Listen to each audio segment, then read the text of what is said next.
Alright tubers, I'm going to take a little bit of advice from my buddy NC Auto Man.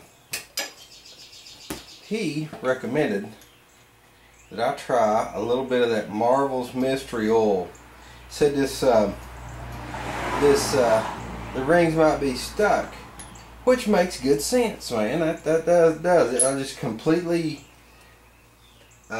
assumed the worst on this. And you know, another buddy of mine mentioned this one, Farmall. He mentioned this stuff too, but I guess in my mind I'd always considered it snake oil and I'd never used it. This being my first time trying this stuff, so this may just work. It's worth a try. Before I do it though, what I'm going to do, I'm just going to do I just want to do a before and after compression test if I can get my fitting in here. Maybe. Tell you what, I might be able to pop that tank up enough to, because it never was fastened down proper anyway.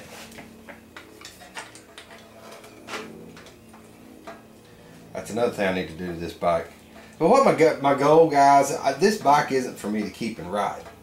If I can get this thing lined out and it be in, you know, if the Marvel's Mystery Oil fixes the problem and it's in good shape and I can sell it and feel good about it, you know, then that's what I'm going to do, you know. But let's just do a quick compression test on it, see what we get. Just for kicks. I wanted to do a before and after compression test on this guy. Let's see here. Okay. Let's get the gauge up here. Can you guys see that? See that gauge? There we go. Wow. Now that bike should start with that much compression. It's got what, about 100 pounds. I don't know what to think about that, guys. I really don't know what to think about that, because could the gas have freed those rings up already? Let's do that again. Check it out again.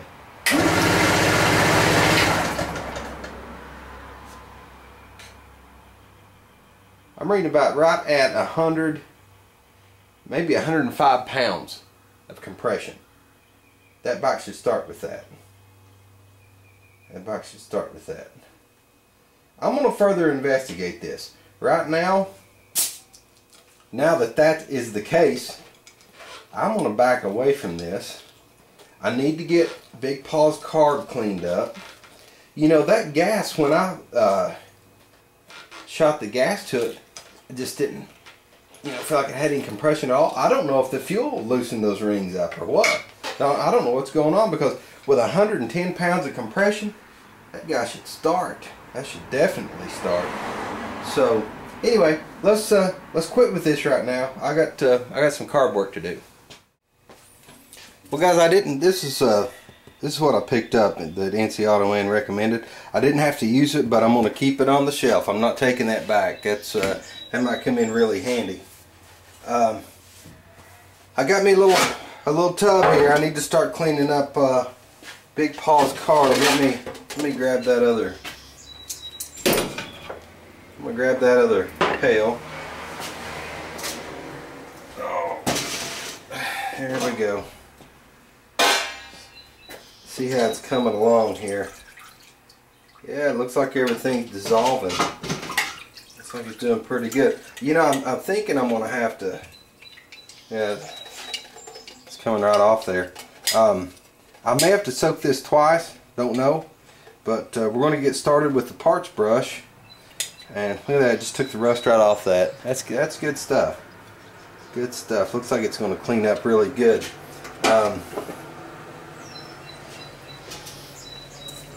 what we got here. Yeah. I thought maybe I might have to soak this a little longer, you know, scrub on it a little bit. And then soak it a little longer, but man, it's really looking good. You know, it's just that rust is coming off there, no problem. Man, I'll tell you what, one thing about my buddies on YouTube, it's invaluable. You know, like with that thing NC Auto Man saying, you know, try soaking it with the Marvel Mystery Oil. It didn't occur to me that a ring could be stuck in that bike. But that's the cool thing about having buddies, you know. I should have thought about that, but I sure didn't. I guess I was assuming the worst with the whole scenario, and that's not a good thing to do. But I want to thank you for the tip on that, buddy. That was I'm tickled to death that thing has got compression.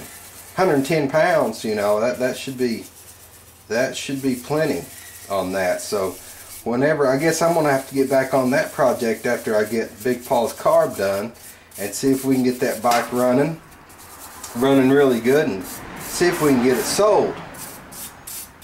I'm looking forward to getting that thing out of my garage. It's a cool bike, it really is. I mean, it'd be really cool to have as a novelty, but I'm in a situation right now where I'm having to get rid of everything. I'm selling. I was talking to, commented on Wolf's channel. He's getting rid of some stuff, and I commented on his. Man, I need real estate. I've got too much around here. It's got to go, and that motorcycle isn't part of my plans. I'm looking to build one. That's what I want to do. So anyway, I'm going to carry on cleaning on this carb. I don't really want to record much of this because that's all it is. You're just scrubbing the parts down. I mean, every little, like this, you can see all this crud up in here. Scrubbing all that out, and I've showed you guys before building these carburetors. Let me find my air nozzle. I built this little I bought this piece here, the main body, and then this is one of those tips that you fill basketballs and stuff up with, whatever. I just fixed it on there to where I can blow through passages, real small ones, you know. Getting in little places like this, you know, blowing in around there. But it's just, you know, you're just scrubbing it down really good, clearing all the passages, making sure it's clean as a pin, you know.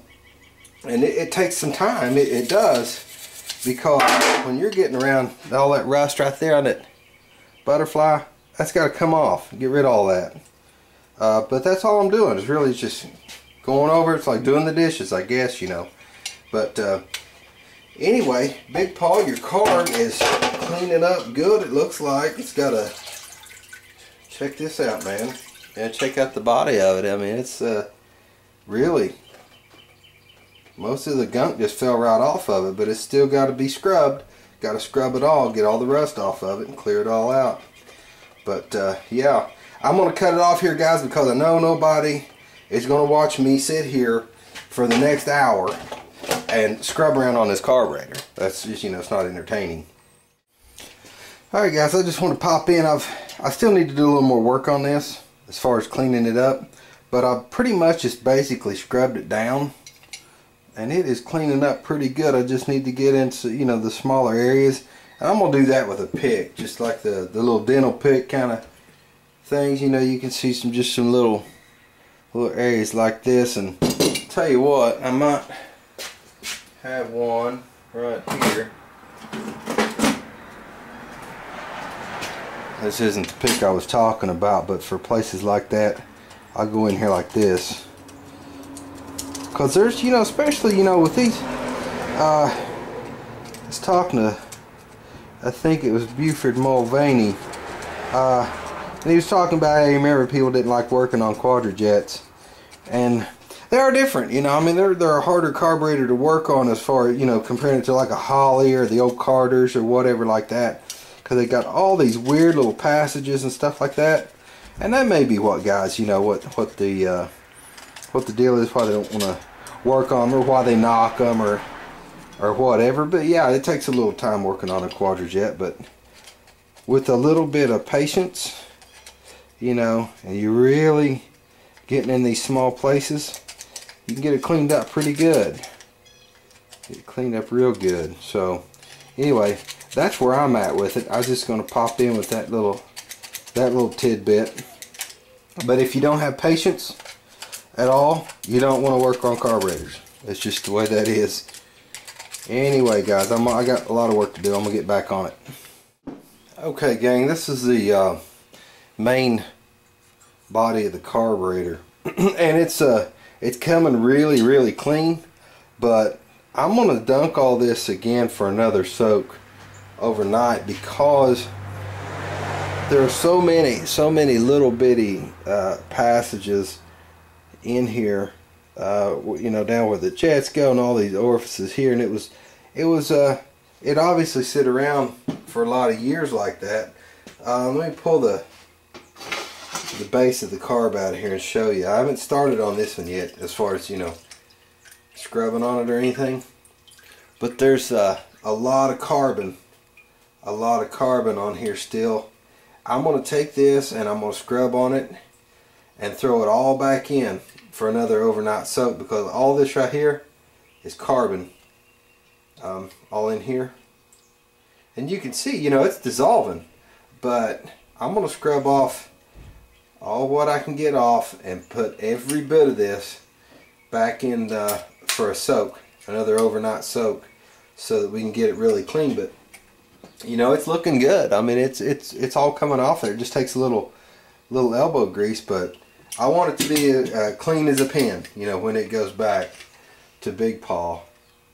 And you know, these one thing I check on carburetors is the bore where the shaft that holds your butterflies on, where it goes through, it rides on bushings in that shaft. A lot of them do. Anyway, you can see this one isn't too bad. I mean, a lot of times you can check the play up and down on it, and if those are really sloppy, you're going to leak air. It's going to pull air through there. But this carburetor feels okay. You know, it doesn't feel like it's completely worn out. A lot of times they will be. You know, they'll be completely worn out, and I guess you can pretty much call it done unless you can get your hands on the bushings, you know, to where you could rebush it, and then there's no guarantee that the shaft that holds your butterflies is going to be in good shape. But this feels pretty good. This should make a good carburetor. Not sure what Big Paw's going to do with it, but that remains to be seen. That Monster 320/70 build is going to be going in something. I know he's using a Holly on it, but this will make a really cool carb. Vintage old Quadrajet. Anyway, I got to scrub this up, guys, and I'm going to slam dunk it in here for another 24-hour soak, and I'll catch you guys later.